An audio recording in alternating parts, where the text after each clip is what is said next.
Halo semuanya, selamat datang di podcast Kata Lingkungan bersama saya Lalu Rahadian dan teman saya. Natasha Malia dari Himpunan Mahasiswa Ilmu Lingkungan. Nah, kita mau bahas apa nih sekarang? Oke, kita podcast akan membahas mengenai isu lingkungan.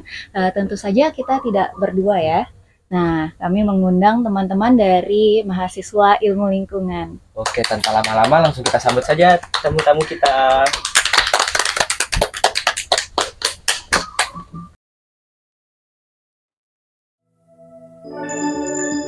Oke, sebelum kita masuk mau ngobrol-ngobrol nih, alangkah baiknya mungkin kita perkenalan dulu nih, tanpa kalau kita nggak kenal kan katanya nggak sayang. Sayang. Waduh. Mulai siapa dulu nih mau kenalan? Suhu kita. Perkenalkan teman-teman semua, nama saya Hakim Anzis, mahasiswa aktif ilmu lingkungan Universitas Mataram. Saat ini ya sangkatan lah sama teman-teman. Sangkatan kita, sangkatan ya masih fresh juga. Gimana Bang Sadam? Oh iya, benar sekali. Baik,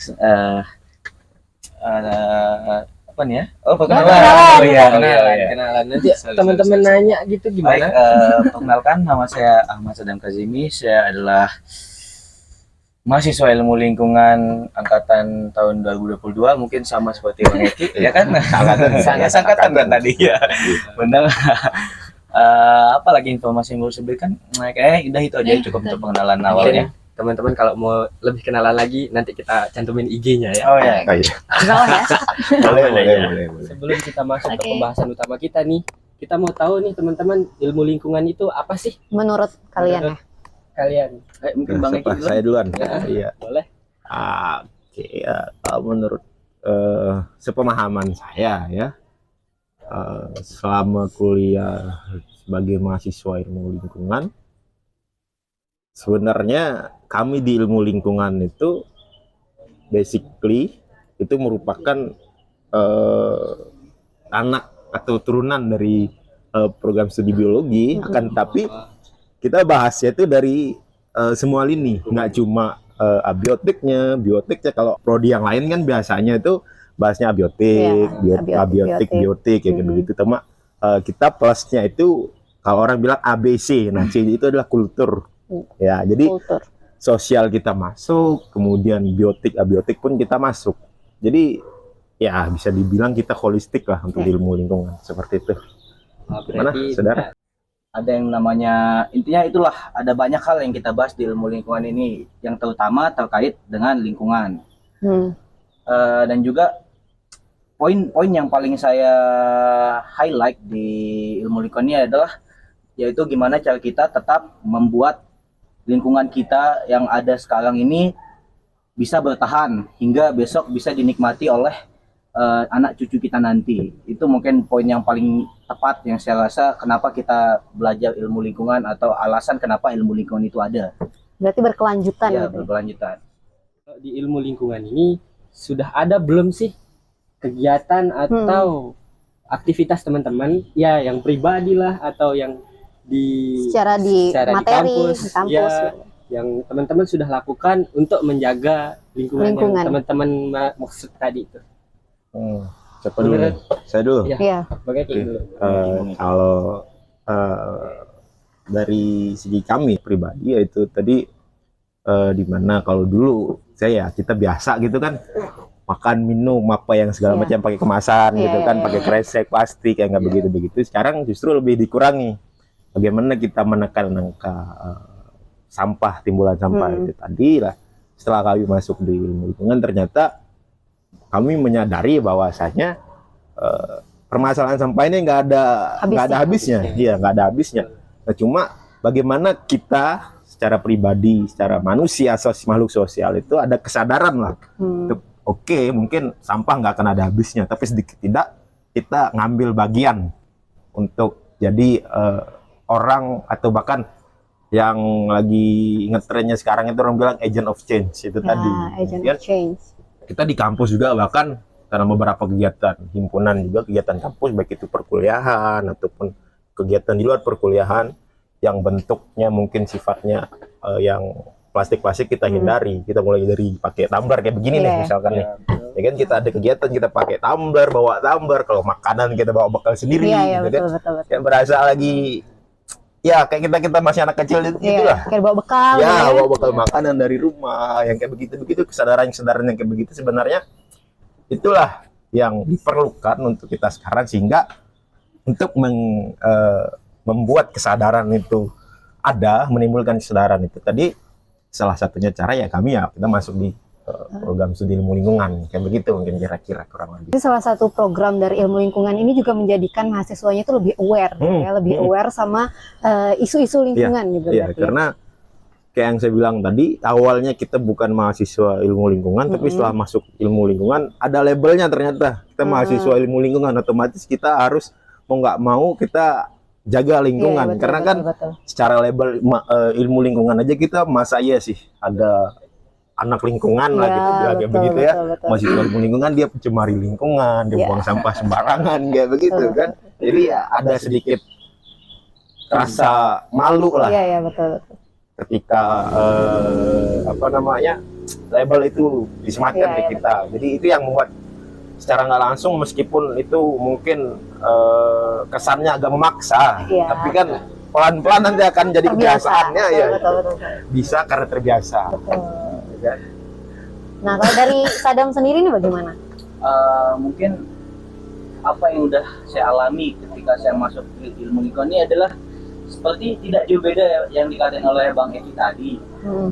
Awal ketika saya masuk ilmu lingkungan itu kita pasti pertama kan mikir kayak saya itu mulai lebih aware dan lebih respect terhadap lingkungan. Yang dulunya saya buang sampah sembarangan, kayak nggak peduli lah akan hal itu kan. Dan sekarang ketika kita udah tahu apa yang dampaknya dari kita buang sampah, apa dampaknya dari kita tidak menjaga lingkungan, apa dampaknya dari ketika pohon semua ditebang, kita tuh jadi semakin aware. Jadi kayak bisa saya ambil contoh sekarang di Mataram ini kan suhu rata-rata makin meningkat. Betul. Nah, bagi pandangan kita anak lingkungan tuh kita tahu apa permasalahan. Jadi kita tuh mulai mengurangi hal tersebut ya kan.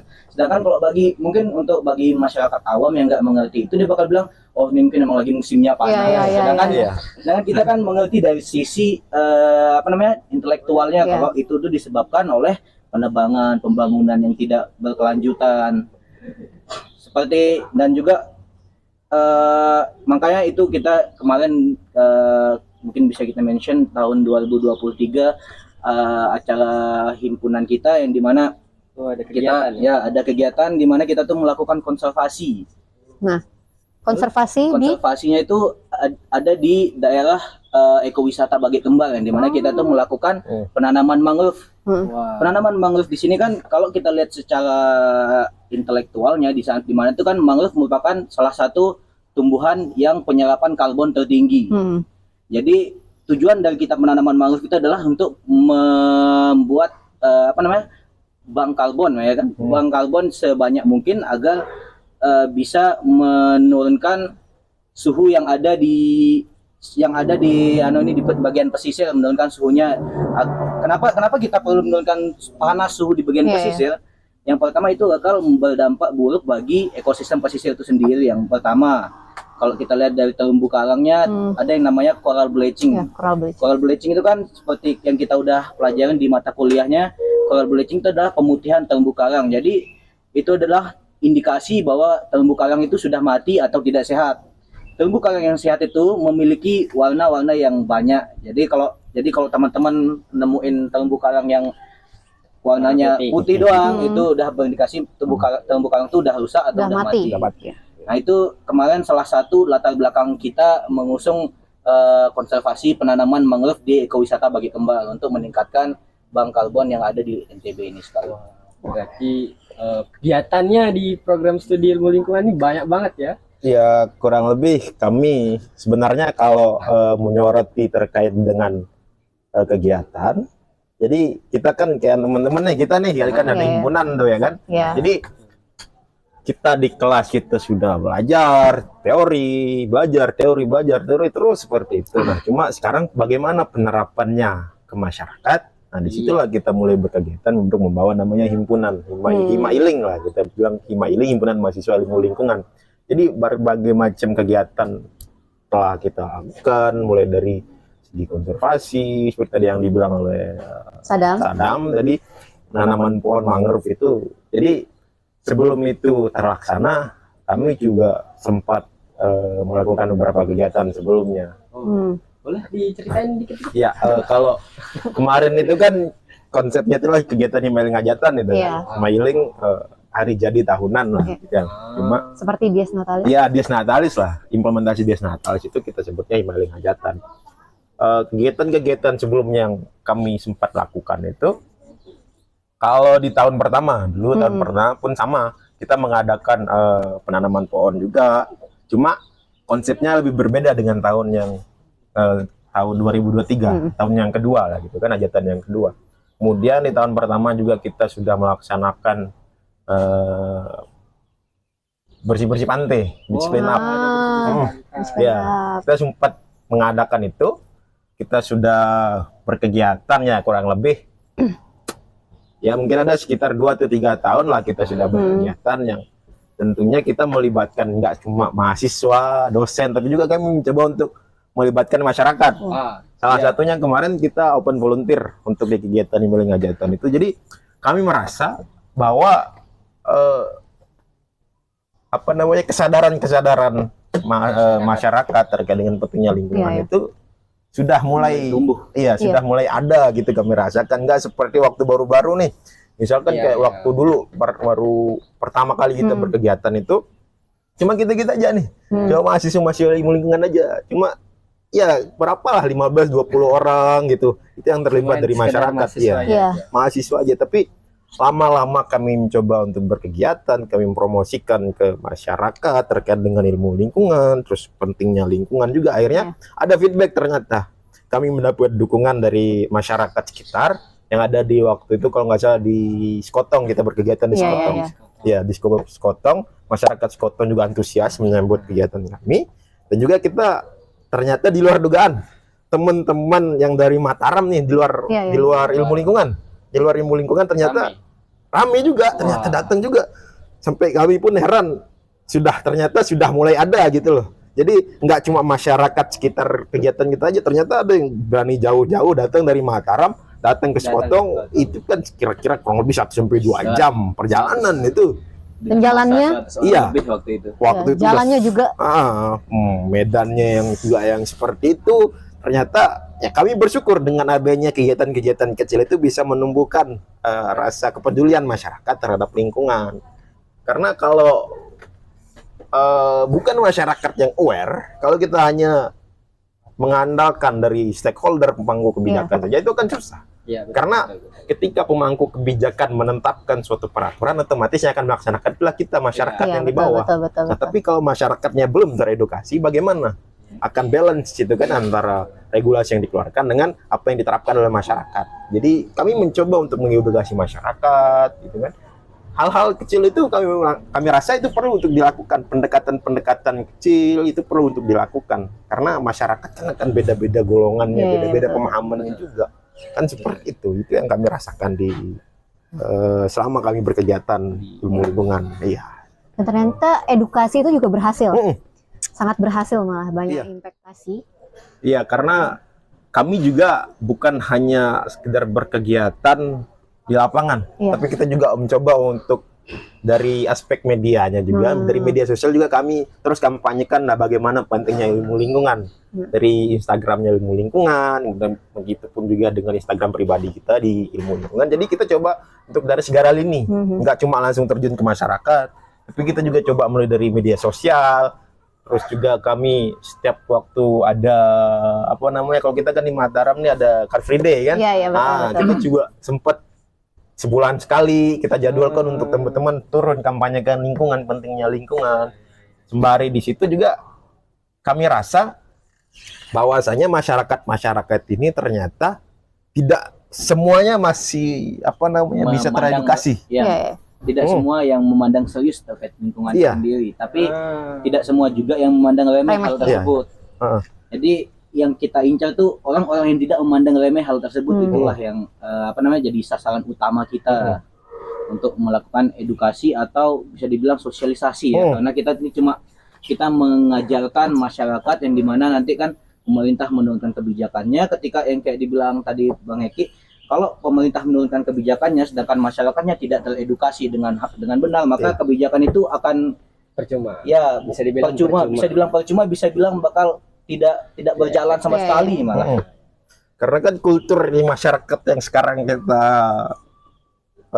temui lah seperti itu, tengah-tengah masyarakat dia buang-buang aja sampah, terus buang-buang ke kali. Begitu ditegur, ya ngapain tegur-tegur saya, karena ini udah kebiasaan turun-temurun katanya. Sudah dari bapak ibu saya, kakek nenek saya udah biasanya ya buang sampah di sini. Kenapa kalian mau urus gitu kan? Bencana. Nah itu mereka belum merasakan, ya mereka belum merasakan bencananya, tapi begitu dirasakan mereka dapat bencana baru mereka sadar. Tapi sampai kapan kita mau seperti itu kan? Mungkin juga faktor dari kenapa masyarakat Indonesia yang udah berumur yang kita bilang ya, di sini kenapa kurang memiliki respect terhadap lingkungan, karena ketika bencana itu datang mereka tidak tahu apa itu penyebabnya. Betul. Pikiran mereka pasti karena astaga ini musibah dari Tuhan. Nah, jadi mereka tuh bukan saya tidak menyalahkan beribadah itu pun, beribadah itu wajib kan, itu kewajiban. Namun saat di sisi lain kan kalau di dalam Islam tuh kita ada dijelaskan di sana kenapa Allah tuh menurunkan manusia. Selain untuk beribadah kepadanya, tapi juga untuk menjaga lingkungan. Ketika di Indonesia ini religiusnya terlalu kuat, tapi pandangan terhadap lingkungannya yang sangat lemah, itu yang bikin dia berat sebelah, tidak seimbang. Makanya satu-satunya cara yang bisa kita lakukan itu adalah dengan mengedukasi kaum mudanya yang bisa lebih open sekarang. Open minded. Karena kalau kita lihat realita lapangannya deh, cuma sedikit kaum yang sudah berumur nih yang bisa kita ajak ngomong dengan baik. Mereka karena kan kalau di Indonesia itu kan gitu emang kulturnya. Mereka tuh susah untuk dikasih tahu, apalagi yang ngasih taunya orang di bawah umurnya dia. Itu yang selalu kami rasakan sebenarnya. Begitu kita turun ke masyarakat, turun ke lapangan, itu pasti dengan hal-hal yang seperti itu yang kami rasakan. Pemikiran-pemikiran, ya katakanlah pemikiran kuno, pemikiran tradisional yang dia seolah-olah nyerah pada takdir gitu. Saya buang sampah di sini, kalau bencana ya itu sudah datang dari Tuhan. Tapi kan bentuk ikhtiar kita untuk menjaga bencana itu kan pasti akan selalu ada. Karena memang ya mungkin dari segi agama juga kita disuruh untuk berikhtiar. Kan enggak cuma kita berserah diri pada takdir, tapi sampai kapan kita akan seperti itu kan? Otomatis kita perlulah ikhtiar, cara-cara kita supaya untuk mencegah sedikit tidak. Kita nggak bisa untuk membatalkan bencana itu, tapi kita bisa untuk meminimalkan dampaknya. Betul. Jadi itu kami rasa edukasi yang seperti itu sangat penting dilakukan oleh masyarakat, mahasiswa-mahasiswa. Bukan mahasiswa ilmu lingkungan saja, tetapi semua mahasiswa yang secara notabene adalah orang terpelajar gitu kan, orang-orang yang berpendidikan yang tahu bagaimana pentingnya itu semua. Marilah sama-sama kita turun ke masyarakat, kita edukasikan masyarakat.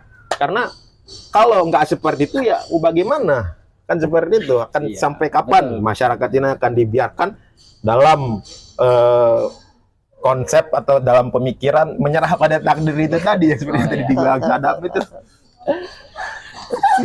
Ternyata kegiatan dari teman-teman mahasiswa ilmu lingkungan ini seru banget ya. Berarti tidak hanya sekedar untuk memperbaiki diri sendiri untuk menjaga lingkungan, tetapi juga mengedukasi masyarakat serta memberikan informasi-informasi yang menarik mengenai bagaimana cara kita menjaga lingkungan.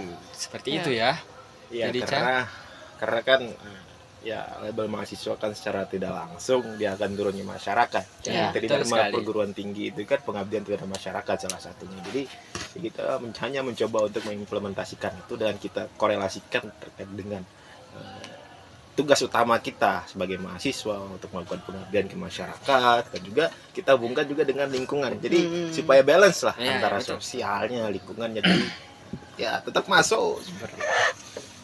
Dan ternyata masyarakat ini banyak yang belum sadar dan perlu kita ingatkan lagi. Dan salah satu upaya yang sudah dilakukan oleh teman-teman mahasiswa ilmu lingkungan ini juga adalah mengedukasi masyarakat dan turun langsung untuk penanaman pohon seperti pohon mangrove, kemudian yang lain-lain. Terus ada beach clean up juga.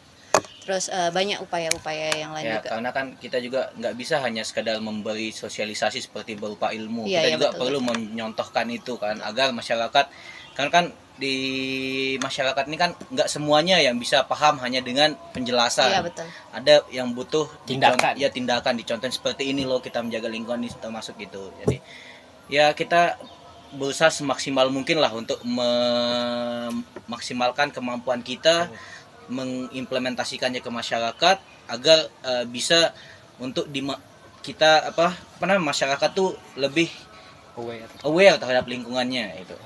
Ya, sama sedikit lagi saya potongnya terkait iya. dengan Nggak tadi apa-apa, santai. usaha kita yang kita sudah lakukan juga, salah satunya sebagai bentuk kita untuk menjaga lingkungan, kita juga melibatkan masyarakat itu selama kita melakukan kampanye di Car Free Day ya, setiap sekali sebulan itu kita juga selalu ya katakanlah kita membuat bingkisan juga, bingkisannya berupa satu bibit pohon.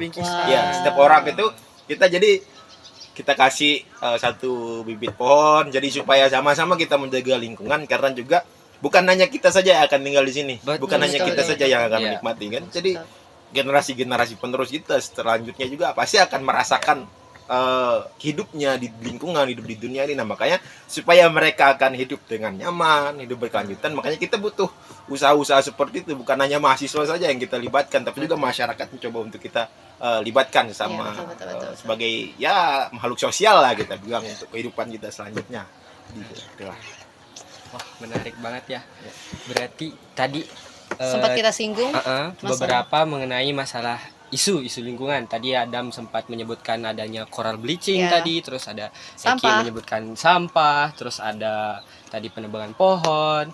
Jadi menurut teman-teman di sini, dari teman-teman ilmu lingkungan, yang paling harus diperhatikan, isu lingkungan yang paling harus diperhatikan itu menurut teman-teman apa di sini? Nah, siapa dulu?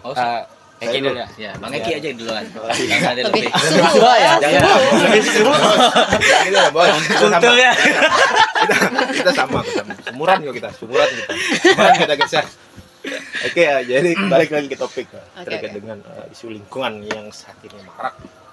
Kalau menurut saya dari data yang selalu kita pelajari di perkuliahan, juga di fakta-fakta di lapangan, yang paling urgent untuk saat ini adalah global warming, pemanasan global. Global warming. Karena tren penaikan suhunya itu dalam beberapa tahun terakhir itu sangat drastis. Iya, betul. Itu semua kan secara nggak langsung merupakan dampak dari apa yang kita kerjain, apa yang sudah kita lakukan. Jadi apa yang kita tanam itu yang akan kita tuai. Betul. Iya. Kita dari beberapa tahun yang lalu, beberapa waktu belakangan kita tidak peduli terhadap lingkungan.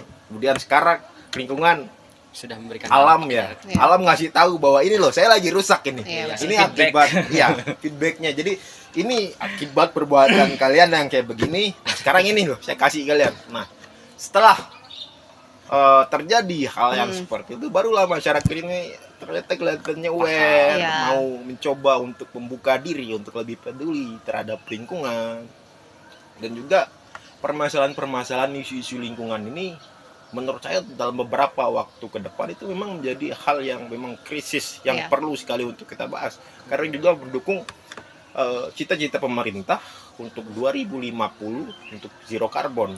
Jadi salah satu usaha kita ya kita mengurangi aktivitas yang akan menambah lonjakan dari pemanasan global itu tadi. Bagaimana cara kita menekan angka pemanasan global, kita menekan angka global warming itu tadi. Salah satunya kan usaha-usaha kita mungkin dari skala rumah saja dulu, kita boleh milih sampah supaya nggak menimbulkan timbulan sampah. Kemudian itulah yang akan menyebabkan proses pembangunan terutama yang ada di Indonesia akan terhambat terkait dengan masalah-masalah itu tadi. Tapi perlu diingat juga untuk rekan-rekan yang di rumah, bahwasanya pembangunan itu harus sustain, harus pembangunan yang berkelanjutan, supaya beririsan antara lingkungan, pembangunan, supaya semua sejalan. Jadi kalau secara di etika itu ekosentrisme lah Iya. kita bilang. Jadi nggak cuma Selaras kepentingan dengan alam. Iya, nggak cuma kepentingan manusia, tapi kepentingan bersama antara kepentingan manusia, lingkungan, dan faktor-faktor lainnya kita jadikan satu Iya. supaya bertemu gitu titik-titik tengahnya sehingga apa apa ya kita bilang gerakan lah kita Iya. bilang ya solusi yang akan kita hasilkan ke depannya itu akan lebih berfokus pada isu-isu lingkungan yang memang yang ditimbulkan dari aktivitas manusia, aktivitas masyarakat sebelumnya. Karena kalau di kampung-kampung itu di daerah, karena saya tinggal di kampung ya, Iya. kebetulan karena saya juga tinggal di kampung, jadi saya rasa masyarakat ini belum teredukasi secara maksimal, belum teredukasi secara maksimal, sehingga itulah yang akan menjadi tugas utama kita sebenarnya sebagai mahasiswa, untuk kita turun ke masyarakat, untuk kita menjelaskan apa sih pentingnya kita mempelajari isu-isu lingkungan, kita menjaga lingkungan, bagaimana kita mengkaji ilmu permasalahan-permasalahan lingkungan, dengan kita membawa hasil-hasil pelajaran ataupun hasil-hasil yang sudah kita pelajari di ilmu lingkungan selama kita kuliah, di kegiatan himpunan yang turun ke masyarakat. Jadi akan berkorelasi lah antara teori teori kita di kampus dengan praktik tindakan. praktik kita di masyarakat di lapangan. Itulah kurang lebih. Jadi isu-isu itu memang yang untuk saat ini banyak sekali isu-isu lingkungan Betul, itu. banyak Iya, sekali. betul. Yang lagi yang trendingnya, yang lagi Yang sangat memang kita lagi- rasakan iya, juga dampaknya. yang sangat kita rasakan dampaknya itu terutama di Lombok. Mm-mm. Saya nggak pernah ngerasain sebelumnya ya, waktu kita masih kecil, malam itu yang seharusnya dingin kok malah kita keringetan, siang yang harusnya kita panas malah kita kedinginan, yang betul sekali. kok berubah sekali kan seperti Iya, itu. iya. Tren perubahan cuaca ini nggak jelas. Itulah dampak-dampak dari apa Beberapa yang sudah kita lakukan. aktivitas kita Iya, lakukan. aktivitas manusia. Mau kita sesali sudah terjadi, Iya. mau kita tolak nggak bisa. Iya. Jadi kita cuma bisa Harus memperbaiki dan menekan itu. itu, memperbaiki itu tadi. Betul, Supaya permasalahan-permasalahan lingkungan ini supaya bisa kita atasi bersama Iya, betul. dari segala sektor. Nggak cuma masyarakat, nggak cuma mahasiswa, nggak cuma stakeholder, tapi kita semua menjadi satu lah. Untuk kedepannya kita bisa lebih aware, kita bisa lebih mengutamakan lingkungan dalam setiap aktivitas keseharian kita gitu. Iya, betul. Mungkin teman-teman yang di rumah belum banyak tahu mengenai global warming, boleh diceritain sedikit aja apa itu global warming dah? Ya. Nembak Sekedar sekali info ini. aja. Sekedar info aja. Oke, global warming ya dari segi pengertian kita juga sudah tahu kan pemanasan Iya, global. global. Yang pemanasan global. Dampaknya kita sudah tahu bukan hanya dari kehidupan kita sendiri, tapi juga kehidupan kita di masa yang akan datang akan juga berdampak. Salah satu akibat ataupun aktivitas manusia yang membuat angka global warming itu meningkat itu bagaimana kita dapat di bangku perkuliahan kita kenal dengan nama efek gas rumah kaca. Iya, efek gas. Penggunaan energi yang tidak diperlukan tapi kita pakai siang-siang hari, lampu nyala ya kan, banyak Betul kita sekali. Penggunaan AC. penggunaan AC, bahkan Transportasi sebenarnya kita juga. iya, transportasi dari emisi yang Iya, dihasilkan emisi karbon. kendaraan Dihasilkan pabrik juga dari termasuk. pabrik, industri. Padahal sebenarnya kalau kita berpikir kalau misalkan kita kalkulasikan lah gitu kan secara matematika dengan energi ataupun apa yang kita dapatkan dengan penggunaan AC dan apa yang kita korbankan dari Iya. penggunaan AC Betul. itu sebenarnya Tuhan sudah memberikan kita alam, Tuhan sudah memberikan kita pohon, Tuhan sudah menciptakan pohon. Pohon itu bisa memberikan oksigen, bisa juga menyerap memberikan karbon. menyerap karbon dan juga bisa memberikan kita supaya nggak panas ini Iya. teduh. Tapi manusia ya kita bilang tamaknya manusia lah seperti saya misalkan kan, saya juga manusia gitu kan. Sifat. Pengen yang lebih lagi. Itu Dibuatnya AC, oke dia dapat segar, tapi di satu sisi Dia merusak lingkungan. pohon-pohon ini loh mereka tebang, mereka bangun, dibuatnya Perumahan. gedung-gedung perumahan sudah. Makanya saya rasa dalam beberapa waktu terakhir ini bukan lagi padi, bukan lagi jagung yang ditanam sama masyarakat. Bangunan. Akan tetapi yang ditanam sekarang itu besi, beton itu Si semua cekal kebun ayam. di sana-sana. Jadi Iya. itulah hal yang bagi saya, menurut pandangan saya itu hal yang mengerikan. Karena bagi saya itu adalah sama saja kita menginginkan kenyamanan, tapi kita juga mengorbankan Iya. hal yang memberikan kita kenyamanan. Kita pengen hidup nyaman di dunia, kita pengen hidup nyaman di bumi, di alam, tapi kita korbankan alam itu. Mungkin kepentingan analoginya kita. tuh tutup lubang gali lubang. Nah itu, tutup lubang, lebih gali parah lubang. lagi. Kayak lagu itu kan. Tutup gali lubang gitu. Wah, berarti menurut Mas Eki ini yang paling dia aware itu adalah pemanasan Pemanasan global. global. Ya, itu teman-teman. Mungkin dari Mas Adam nih, menurut Mas Adam sendiri Baik, kalau gimana? dari menurut saya mengenai isu lingkungan ini, jika kita memandang apa yang paling harus kita lihat sekarang, itu adalah merupakan hal cara pandang yang salah, karena isu lingkungan ini bentuknya butterfly effect. Iya. Mungkin saya jelaskan sedikit apa itu Ya, butterfly effect. Butterfly effect tuh kalau dianalogikannya tuh kepakan kupu-kupu yang ada di sini bisa menyebabkan tornado yang ada di Amerika sana. Itu butterfly effect, itu sekedar contoh kasarnya. Jadi hal-hal kecil yang dilakukan manusia, hal kecil yang dilakukan oleh pemerintah, maupun itu industri, PLN dan lain-lain itu kan awalnya kita kan dulu sejak adanya listrik, sekarang malam nih bisa terang, santai. Iya. Tapi 20-30 tahun ke depan kita ngerasain panas, di siang hari panasnya luar biasa, di malam hari dinginnya luar biasa. Kan di sana jadinya yang harusnya dulu alam itu mempunyai kekuatan untuk menyeimbangkan diri atau namanya itu equilibrium, menyeimbangkan diri, tapi karena daya rusak yang diberikan oleh Manusia. oleh manusia oleh manusia itu menyebabkan kemampuan dari lingkungan itu Tidak bisa kalah. Hmm. Jadi kemampuan lingkungan yang segini tapi daya rusaknya 10 kali lipat, itu kan gimana? Iya. Tidak seimbang ya. Ya, jadi kalau menurut pandangan saya, kalau isu lingkungan ini nggak ada yang namanya yang paling harus dipandang, karena semuanya itu penting, semuanya Iya, harus betul, dipandang. betul, Karena kalau kita ambil contoh, Menarik. kalau dibilang Kak Eki tadi dia bilang Pemanasan global. pemanasan global. Kalau dijabarkan pemanasan global tuh ada banyak hal Iya. yang menyebabkan itu. Ya, banyak faktor memang. Nah, jadi ketika kita mau pukul rata semua pemanasan global, tapi kita tidak menjelaskan faktor-faktor itu, kan kalau tadi kan dijelaskan efek rumah kaca saja. Sedangkan dengan menebang pohon saja itu bisa menyebabkan pemanasan global, penggunaan kendaraan, penggunaan AC, bahkan kita yang melakukan kayak manusia yang menggunakan listrik terlalu banyak itu menyebabkan turut andil dalam pemanasan global itu, ya kan?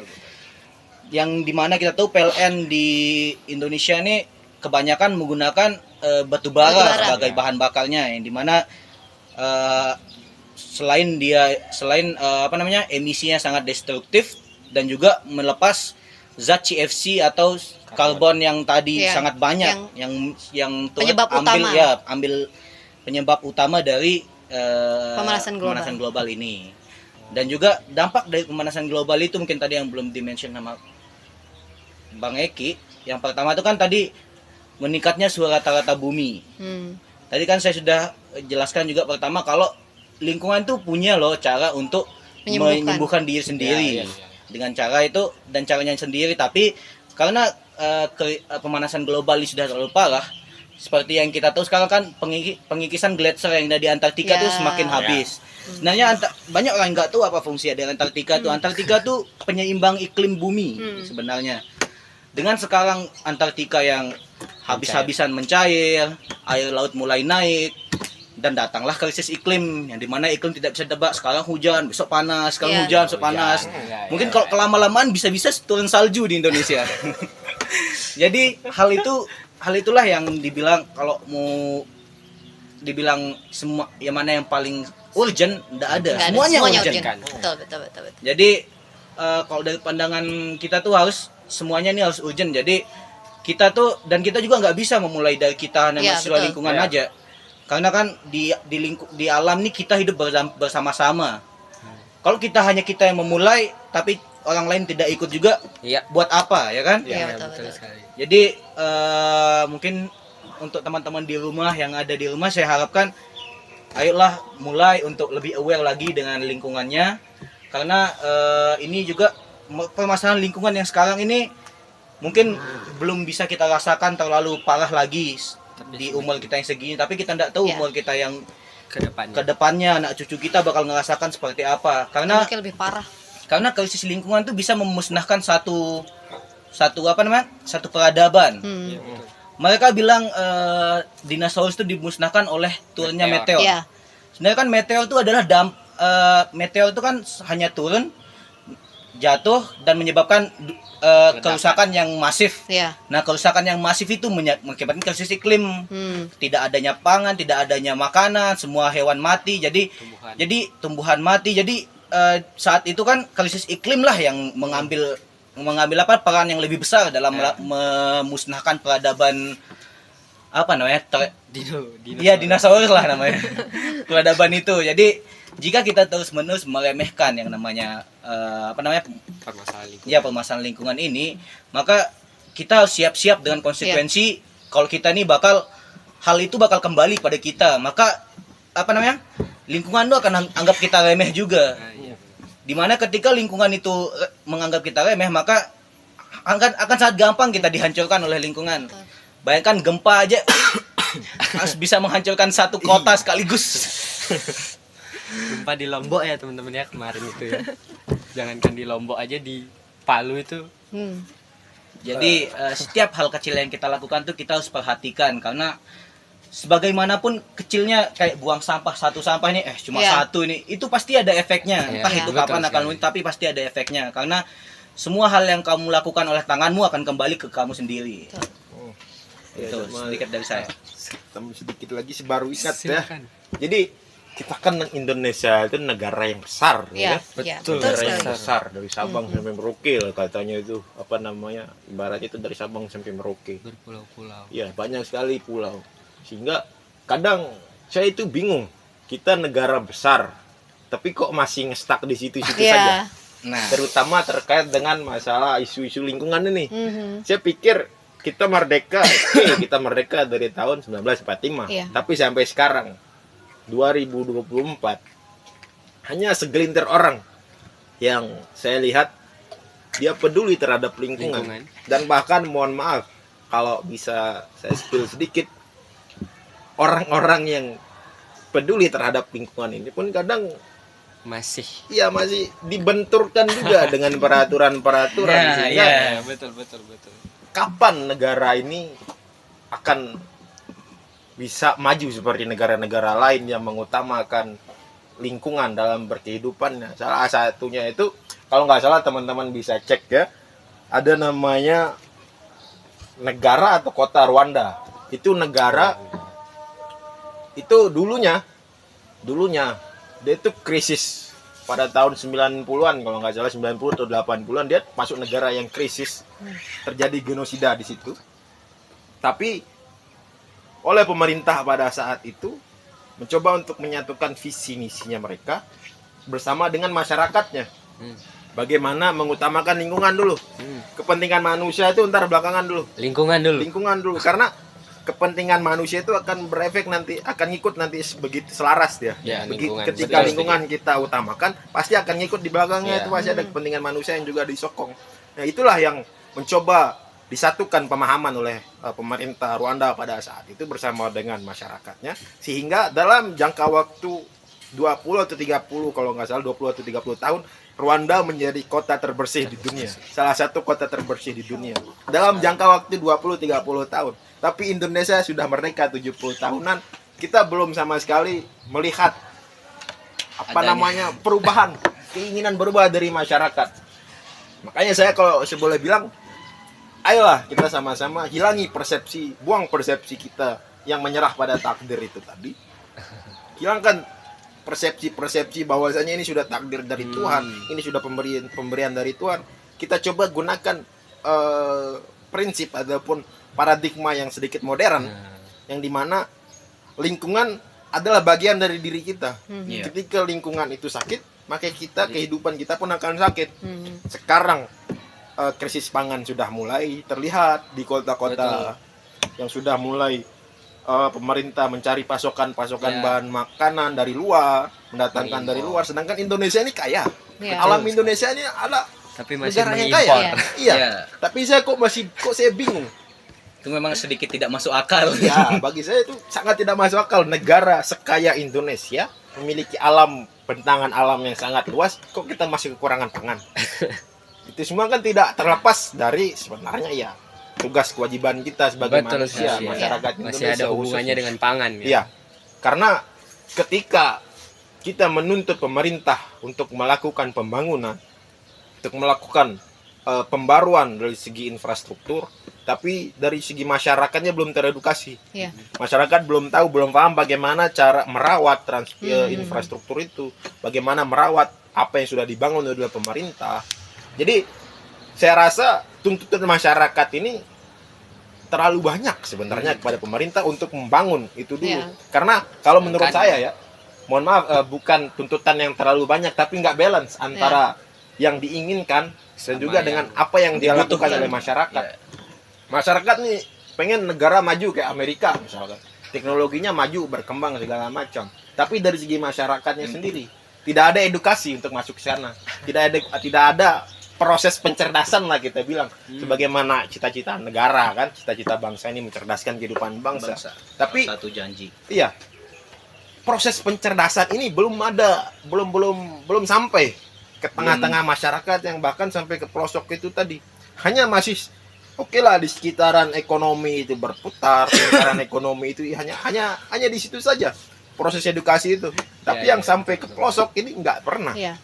Jadi masyarakat begitu ditanya apa itu krisis iklim, apa itu pemanasan global, masyarakat masih- nggak tahu Betul. karena kurang teredukasi. Ya, ya, Makanya itulah saya katakan bahwasanya setiap lini itu harus sebelum kita melakukan sesuatu itu harus kita perbaiki dulu benang kusutnya antara masyarakat Sama. yang di bawah, katakanlah yang akar rumput yang di bawah, masyarakat yang bergesekan, yang beraktivitas langsung di bawah, kemudian dengan stakeholder yang bagiannya kita katakanlah yang tugasnya mengedukasi ke mahasiswa, kemudian lembaga-lembaga yang tugasnya fokusnya ke situ, ke lingkungan, katakanlah ke lingkungan, kemudian dengan pemerintah harus ada benang lurus di situ Iya, dari pemerintah ke stakeholder yang memang tugasnya untuk memberikan pemahaman edukasi terutama di situ mahasiswa, kemudian kepada masyarakat yang akan melaksanakannya di bawah. Jadi semua runutan itu harus sejalan. Iya. Karena ketika pemerintah mengeluarkan satu regulasi, suatu peraturan yang pro terhadap lingkungan, peraturan perundang-undangan ataupun dan lain sebagainya yang mengutamakan lingkungan, kepentingan lingkungan, maka di saat itulah mahasiswa masuk perannya di situ untuk mengkaji apa namanya peraturan-peraturan itu yang regulasi-regulasi yang diterbitkan oleh pemerintah untuk dikaji oleh mahasiswa dari segi katakanlah dari segi lingkungannya misalkan. Begitu kajiannya sudah disusun oleh mahasiswa dengan disesuaikan di masyarakat di masing-masing tempat. Ya kan karena karakter masyarakat yang di barat dengan kita yang di timur kan berbeda. Iya, betul sekali. Masyarakat di barat itu agak mungkin mereka lebih pemahamannya, pemikirannya lebih modern gitu kan, lebih gampang menerima sedangkan di dibandingkan bagian dengan timur. kita. Ya, di timur yang jauh dari Betul. peradaban inti dari negara ini kan agak berbeda. Dan juga budayanya pun agak berbeda sehingga itulah yang disesuaikan oleh masyarakat, oleh mahasiswa untuk dibuat kajiannya. Setelah selesai keluar hasil kajian-kajiannya, keluar suatu solusi gerakan yang bisa dilakukan oleh masyarakat, barulah benang yang turun dari mahasiswa ke masyarakat ini kita bentuk supaya semua itu berjalan lancar. sama dengan lancar, berjalan dengan bagus kayak begitu. Karena ketika satu solusi, satu gerakan, satu misal katakanlah satu tindakan. ya tindakan yang diinginkan oleh pemerintah, ketika satu tindakan A maka semua daerah harus melaksanakan A dengan ketentuan yang ditentukan oleh pemerintah pusat, maka pasti akan terjadi perbedaan, pergesekan di situ tadi karena tidak melibatkan stakeholder yang di tengah tadi yang sesuai dengan masing-masing daerahnya, yang mengkaji dengan struktur-struktur dengan kultur-kultur daerahnya masing-masing untuk diterapkan. Sehingga ketika itu benang-benang itu tadi menjadi benang lurus, maka akan terciptanya kehidupan yang berkelanjutan, sustainable development kalau kita bilang gitu kan, Iya. pembangunan yang berkelanjutan. Iya. Ya, itu. Jadi itulah kira-kira. Berarti tidak hanya dengan lembaga-lembaga yang ada, peraturan-peraturan ataupun kebijakan-kebijakan tersebut, tetapi kita juga harus mulai dari diri kita sendiri ya teman-teman, untuk menjaga, melestarikan bagaimana kita harus menjaga lingkungan itu supaya kita bisa hidup terus-menerus, karena kita yang menggunakan lingkungan, Iya, kita bukan orang lain. Jadi harus memang dari diri kita sendiri. Jadi tidak bisa kita melihat orang, oh orang begini nih, orang begini, tapi sedangkan kita tidak memulainya begitu. Iya, karena konsep yang kita kenal di perkuliahan itu ada namanya antroposentrisme, Iya. ada biosentrisme, ada ekosentrisme. Tapi terkadang pada kenyataan di lapangan itu berbeda. Iya, betul. Cita-cita kita, keinginan kita supaya semua ekosentrisme, misal menerapkan teori ekosentrisme. Tapi pada praktik di lapangannya, saya mau Parasitisme keinginan jadi. saya sudah. Saya mau apa, kemauan saya aja yang diturutin. Ego saya aja, terserah apalah itu lingkungan. Jadi- Karena seperti itu kenyataan di lapangan yang kita Jadi rasakan. memang kita tuh harus belajar untuk mengontrol ego kita terlebih dahulu. Iya. Jadi yang jadi masalah kan di sini adalah apa tadi namanya, bukan rakus, bahasa terlalu kasar. Apa? Keinginan Tamatan. kita. Ya, ketamakan manusia itu sendiri pertama yang menyebabkan krisis lingkungan ini. Kalau dibilang tadi sama Bang Eki bilang kalau apa namanya, manusia modern dengan teman-teman kita yang ada di timur sana yang masih tradisional, menurut saya tuh yang lebih besar menyumbang kerusakan lingkungan tuh ini yang apa modern. yang Kita. yang sudah berpikiran modern ini menurut saya, karena seperti yang kita lihat kalau dilihat di jurnalnya itu adalah masyarakat yang paling berperan penting dalam memperbaiki lingkungan itu adalah masyarakat adat Iya. itu sendiri, karena mereka hidup dengan Dengan alam. lingkungan sendiri. Jadi mereka tuh tahu kalau mereka lagi nggak ada makanan, mereka ke alam ngambil secukupnya, Iya. Iya. balik untuk Gitu. sekadar makan hari itu.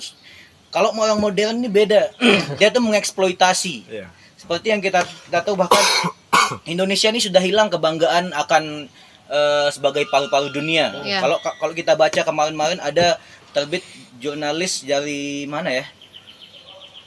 Saya kurang ingat, tapi di sana tertulis kalau Indonesia itu telah kehilangan hutannya sebesar Pulau Jawa, yaitu lebih dari 10 juta hektar. Lebih dari Yang dimana seharusnya itu kan bisa menjadi bank karbon yang sangat Iya. baik dalam mengontrol iklim yang ada sekarang. Tapi alas lapas semua dihabiskan, dijadikan pembangunan masif. pembangunan, ada yang jadi tempat industri ekstraktif. Contohnya tuh iya dia menanam pohon, tapi pohonnya adalah apa namanya, monokultur yang bahkan kalau Daya kita serap tahu karbon. kelapa sawitnya adalah kalau dilihat di lingkungan dia merupakan perusak lingkungan, karena dia tuh menghasilkan zat kimia. Jadi setelah kelapa sawit ini ditanam, kita nggak bisa nanam yang lain kecuali kelapa sawit lagi di Iya. sana. Jadi udah menjadikan hutan ini monokultur dan daya serap karbonnya tidak terlalu Tidak sebesar ya lah tidak dengan sebesar apa yang dilakukan oleh hutan. yang memiliki banyak keanekaragaman hayati, jenis-jenis pohon yang banyak. Itu kan kayak Indonesia ini sama aja membuang yang dulunya dia dipredikati sebagai paru-paru dunia, sekarang ini sudah dipertanyakan apakah Indonesia masih jadi paru-paru dunia. Sebenarnya sangat disayangkan. Ya sih. itu sangat disayangkan, mungkin kelalaian dari pemerintah dan kelalaian dari masyarakat juga yang tidak memperhatikan kita kecolongan di situ. Makanya mungkin teman-teman di rumah jika melihat berita-berita kayak gitu, jika kita mungkin tidak bisa mengambil andil Ya. di sana, tapi kita bisa bersuara Ya. dengan cara memberitahukan semua orang, ini loh kita lagi kehilangan hutan segini loh, masa mau dibiarin aja mereka nambang, mereka membabat hutan. Dengan seperti itu kita memberikan dampak terhadap apa ya tadi, apa namanya tadi Bang, yang apa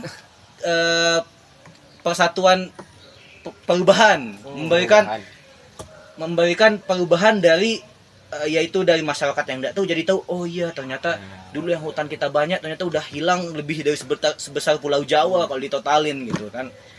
kayak Edukasi juga. ya, jadi jika kita tidak bisa secara finansial untuk ikut andil dalam lingkungan, setidaknya kita punya rasa peduli dengan cara menyebarkan informasi Iya. tersebut. Soalnya kan hanya sedikit sekarang yang menyebarkan informasi lingkungan, jadi masyarakat tuh tidak tahu menahu akan permasalahan lingkungan. Jadi yang punya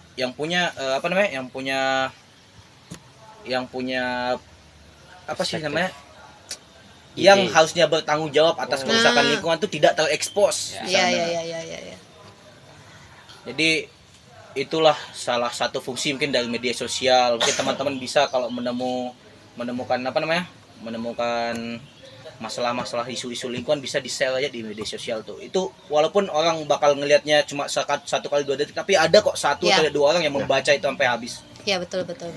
Itu mungkin sedikit dari saya. Ya tidak hanya dengan media sosial ya teman-teman. Begitu teman-teman sudah melihat adanya seperti yang Adam bilang tadi, adanya kerusakan yang seperti itu, mungkin teman-teman bisa mulai dari hal-hal yang kecil. Iya. Dari rumah sendiri misalnya teman-teman. Iya. Dari rumah sendiri misalnya teman-teman bisa mengumpulkan sampah, memilah sampah seperti itu, tidak membuang sampah sembarangan Dan seperti tidak menggunakan itu. barang sekali pakai itu juga merupakan salah satu tindakan kecil yang bisa yang bisa yang kita sebenarnya lakukan juga ya. merusak, ya besar sekali. Iya. Ya. Wah, menarik. Ya, sebenarnya jika kita membahas isu lingkungan ini tidak akan ada habisnya. Betul sekali. Jadi mungkin kita cukupkan podcast ini karena sudah terlalu panjang sepertinya. Iya, Ya. kayaknya Ya. sepertinya ya. kayaknya. Ya. Wah. Kesimpulan.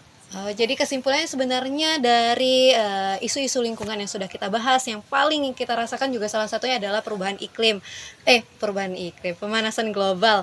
Nah, pemanasan global ini teman-teman itu sangat menyebabkan banyak sektor yang berdampak gitu ke banyak sektor, seperti sektor pertanian, kemudian semua sektor itu sangat dirugikan sebenarnya dengan ini. Dan salah satu upaya yang bisa kita lakukan itu adalah menggunakan barang-barang tidak sekali pakai. Kemudian kita juga bisa mengolah sampah kita, mengurangi penggunaan energi juga, itu menghemat listrik kalau siang dimatikan lampunya. Nah, seperti hal-hal seperti itu teman-teman yang bisa Mulai dari teman-teman hal-hal lakukan. kecil. Iya, seperti Mulai hal-hal dari kecil lah. hal-hal kecil, mulai dari diri kita sendiri. Itu saja yang sebenarnya yang paling penting. Iya.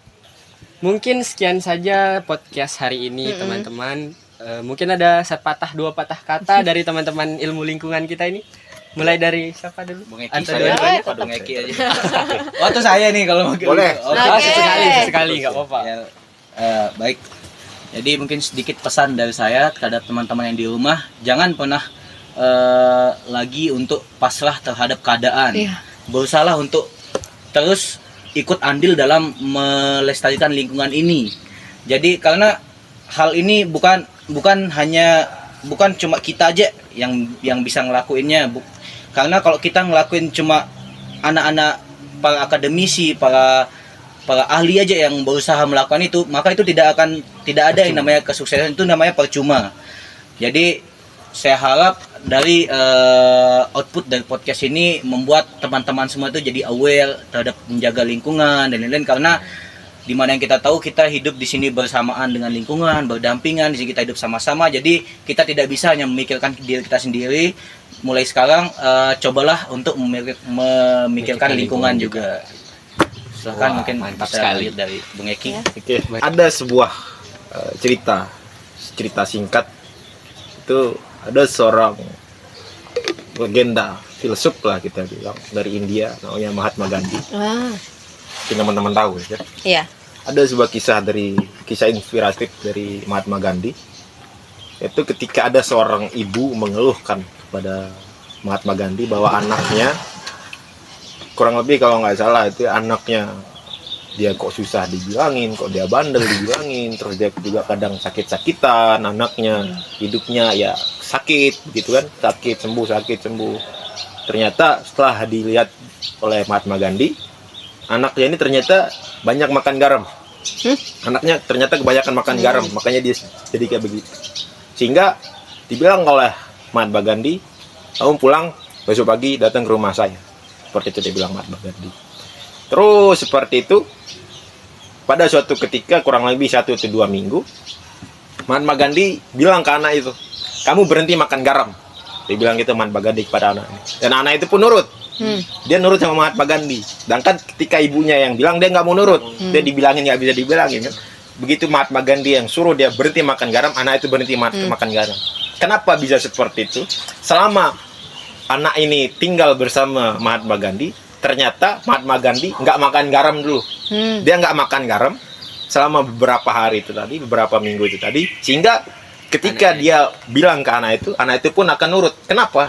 Karena ketika kita melarang seseorang, mengajak seseorang, itu sudah kita lakukan pada diri kita sendiri dulu. Jadi sebelum kita memberikan contoh, ya sebelum kita suruh orang untuk perhatikan lingkungan, sayangi lingkungan, tapi terlebih dahulu kita juga sudah mencontohkan untuk kita peduli terhadap lingkungan. Karena perubahan sekecil apapun itu sangat berarti, terutama perubahan kecil dalam diri kita sendiri untuk keberlanjutan lingkungan ke depannya. Terima kasih. Boleh kita tepuk tangan dulu buat teman-teman kita dari mahasiswa ilmu lingkungan ini. Sekian mungkin podcast hari ini, Ca. Ya mungkin kita bisa tutup. Kalau teman-teman mau ada yang didiskusiin, silakan langsung tulis aja di kolom komentar. Nanti kita diskusiin bareng-bareng. Jangan lupa juga subscribe. Jangan lupa follow IG-nya Himailing juga. Nanti ada diterapin di deskripsi. Sekian itu saja mungkin. Selamat siang. Udah. Bye-bye. Bye.